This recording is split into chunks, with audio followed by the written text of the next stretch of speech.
Saudi में तो आपने देखा कि जो मानव तस्करी होती थी, और यहाँ के चाहे जो भी लेबर वर्कर जाते थे, अटल बिहारी वाजपेयी जी ने जो है वीजा वाला जो खोला था, अपने भाजपा की गवर्नमेंट थी, तो वो कफाला बोलते हैं वहाँ, मतलब वहाँ पे तो कफाला सिस्टम था।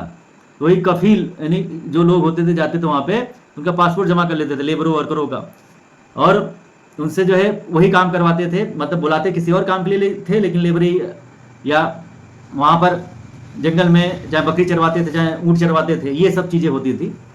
इसी मैकेनिक के नाम पर आप लोगों ने देखा होगा, कई लोग भुक्तभोगी भी होंगे जो वीडियो देख रहे होंगे।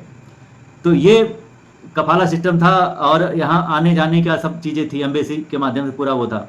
लेकिन यहाँ की जो औरतें जाती थी तो वहाँ वेश्यावृत्ति में जो है उनको बेच दिया जाता था, और वहाँ पर मंडी भी लगती है, तो यहाँ से जो है मानव तस्करी होती है, जो है शिपिंग के थ्रू या प्लेन के थ्रू जो है वहाँ पे भिजवा दिया जाता है, माइंड वॉश करके, जिहाद करके, मतलब जिहाद करके। तो ये बहुत बड़ा कोड है।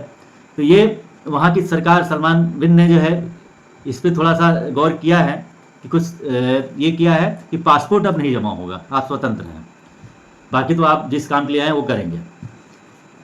तो आत्मरक्षा की अगर बात करी जाए तो आत्मरक्षा बहुत ज़रूरी है, और सरकार को भी इन सनातनियों के लिए भी पहल करनी पड़ेगी। और जब तक सरकार पहल नहीं करेगी तो जो उसके लिए लड़ाई लड़ रहा है उनकी सुरक्षा अगर सुनिश्चित नहीं करी जाएगी तो कैसे, कब तक आदमी जो है वो करता चला जाएगा। मैं अपने लिए नहीं बात कर रहा हूँ, मैं समाज के लिए बात कर रहा हूँ। मैं हमारे ऊपर जो हमला हुआ उसके लिए मैं बात नहीं कर रहा हूँ। हम तो सरकार से कहते हैं बारंबार कि आत्मरक्षा के लिए, जैसे सिख पंथ की जो स्थापना हुई थी, गुरु गोविंद साहब ने ये जो किया था, ये कृपान रखने के लिए, तो आत्मरक्षा के लिए उन्होंने दिया था ना, उनके पास लाइसेंस है। तो सिख पंथ हमारा अपना है, जैन अपना है, सब सनातन के ही अंग हैं, बौद्धिस्ट अपने ही हैं। तो हम लोग एक होके रहेंगे, बटेंगे तो कटेंगे, घटेंगे तो कटेंगे। जन जागरण आनी पड़ेगी, मैकेनिज्म लाना पड़ेगा। सरकार भी पहल करे, सरकार ही जैसे कानून बनाती है, आदेश देती है, सबको अनिवार्य करना चाहिए, जैसे उनका फतवा होता है। तो संगठन में तो अपने तबलीगी जमात की अगर बात करी जाए तो तबलीगी जमात में तो है, लेकिन आरएसएस की बात, उसको आतंकवादी घोषित करते हैं। बल्कि कोई भी आपदा आती है, कोई भी देश के साथ बुराई होती है, कोई भी पैंडेमिक टाइम आता है तो आरएसएस सबसे पहले खड़ी होती है। लेकिन यही देशद्रोही कांग्रेसी, राजद्रोही कांग्रेसी इसका विरोध करते हैं, और ऐसे ऐसे प्रवक्ता हैं, ऐसे ऐसे बातें बोलते हैं कि इतना गुस्सा आता है कि क्या बताया जाए। लेकिन गुस्सा करने से काम नहीं चलेगा, क्योंकि गुस्सा भी या जो है क्रोध भी, क्रोध को पालना चाहिए। ये भी कहीं ना कहीं जल्दीबाजी में फैसला होता है। लेकिन अब क्या करे आदमी मजबूर होकर के, तो ये है कि प्रशासनिक चार्टेड, पुलिस चार्टेड और जुडिशल चार्टेड अमेरिका में है, ऑस्ट्रेलिया में है, दुनिया के देशों में है, लेकिन भारत में नहीं है। शिक्षा व्यवस्था सबकी अपनी है, लेकिन भारत में विदेशी शिक्षा है। यही कारण है कि जो है यहाँ की बेटियां, बहन बेटियां जो नशे का शिकार हैं, लव जिहाद का शिकार हैं, भैया दूज क्या मनाएंगी ये भाई? वो संस्कृति अपना खुद ही नहीं पहचानती हैं, जानती हैं, बाहर से पढ़ के आ रही हैं। कोई कहती है मैं बेंगलोर में पढ़ती हूँ और हमारी जो फीस है, एनुअल फीस, वो जो है 40 लाख है, 50 लाख है विदेशी शिक्षा के लिए।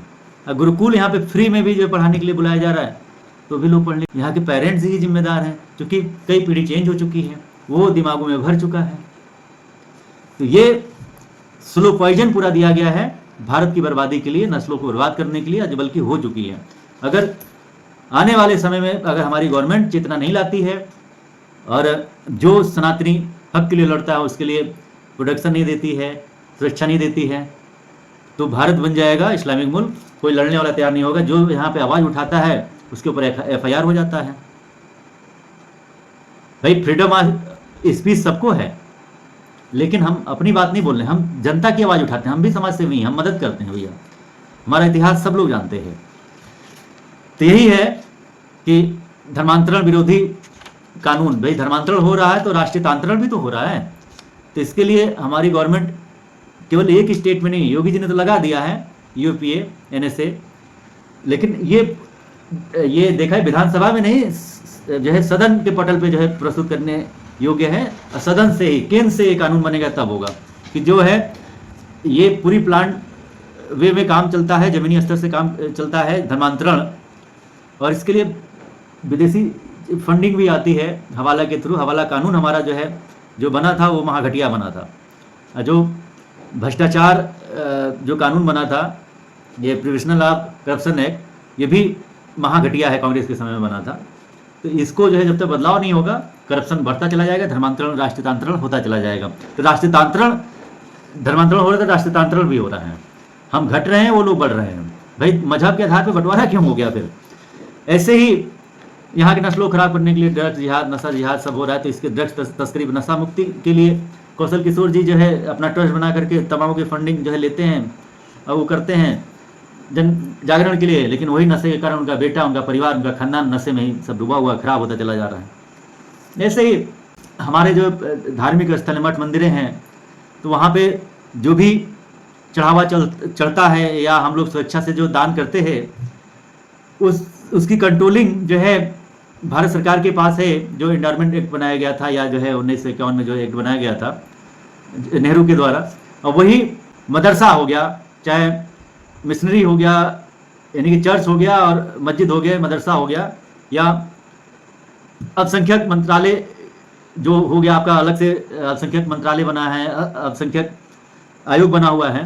तो वही चर्च के लिए और मस्जिदों का जो चढ़ावा आता है वो मतलब सरकारी कंट्रोल से बाहर कर दिया गया। तो ये संविधान कहाँ हुआ भैया? संविधान का मतलब होता है बराबर का विधान। संविधान जो है हमारा, तो ये होता है संविधान। और इसमें जो हमारा पहला शब्द जो लिखा हुआ है इसमें संविधान का, संविधान में साफ साफ लिखा हुआ है, आप लोगों माननीय गणों को भी पता होगा, यही लोग जो संविधान की शपथ लेते हैं, ओथ लेते हैं, मतलब अंग्रेजी में बोलते हैं ओथ लेते हैं। तो ये शपथ लेते हैं, हम भारत के लोग, भारत को एक संपूर्ण संप्रभुत्व संपन्न समाजवादी पद निरपेक्ष लोकतांत्रिक गणराज्य बनाने के लिए तथा उसके समस्त नागरिकों को सामाजिक, आर्थिक और राजनीतिक न्याय, विचार, अभिव्यक्ति, विश्वास, धर्म और उपासना की स्वतंत्रता, प्रतिष्ठा और अवसर की क्षमता प्राप्त कराने के लिए तथा उन सब में व्यक्ति की गरिमा व राष्ट्र की एकता, अखंडता सुनिश्चित करने वाली बंधुता बढ़ाने के लिए। भाई धर्म के आधार पर बंटवारा हो गया, तो भैया जो हिंदू और जैन, बुद्ध, सिख और हमारे जो पंथ हैं सनातन धर्म के, वो उनको लेना चाहिए, उनके लिए। लेकिन ये लोग मुसलमानों के लिए भी लिख दिए। और दृढ़ संकल्प होकर अपनी इस संविधान सभा में आज तारीख 26 नवंबर 1949 ईस्वी समिति मार्क्सिस्ट शुक्ल सप्तमी संवत 2006, तो ये सब चीजें मतलब किया गया, इसको पूरा बदलाव हुआ है। तो ये सेकुलरिज्म कहाँ? सेकुलरिज्म अमेरिका में नहीं है, या पाकिस्तान जैसे मान चलिए कि धर्म के आधार बंटवारा हो गया, सेकुलरिज्म वहाँ पे नहीं है। वहाँ पे इस्लामिक देश बन गया। बांग्लादेश 1971 में जो है टुकड़े हुए हैं, और उसको बोलते हैं आयरन लेडी। आयरन आप लोगों के अंदर डाल दी और नसबंदी करा दी, आप लोग घट रहे हैं, लेकिन फिर भी आप लोगों के अंदर चेतना नहीं आ रही है। तो इसमें जो मेन मुद्दा है करप्शन, करप्शन, करप्शन। और करप्शन से ही सारा जो है खेला हो रहा है, और नस्लें भी खराब हो रही हैं, बहुत तेज़ी से खराब हो रही हैं। और ये भैया दूज क्या मनाएंगे? ये सब वेश्यावृत्ति के खेल में उतर रही हैं। छोटी छोटी बच्चियाँ मसाले की, और इन्हीं लोगों का जो है ये है कि बच्चा पैदा करने की जो है क्षमता खत्म होती चली जा रही है। ये भारतीय संस्कृति को कैसे लेके चलेंगी और भारतीय परंपरा को कैसे लेके चलेंगी? तो यही कारण है कि अपना जो 65 एजुकेशन बोर्ड है, जब तक मर्ज नहीं किया जाएगा, समान शिक्षा समान स्कूल लागू नहीं होगा, विशेष शिक्षा विशेष स्कूल खत्म नहीं होगा, तब तक भारत में परम वैभव को हम लोग नहीं प्राप्त कर सकते हैं। तो शिक्षा जो होती है, जो दिमाग में रहता है, वही आदमी काम करता है। भाई चोर की संगत कर लेंगे तो वही फिर चोरी वाला ही ध्यान रहेगा। पढ़ा अगर अच्छे लोग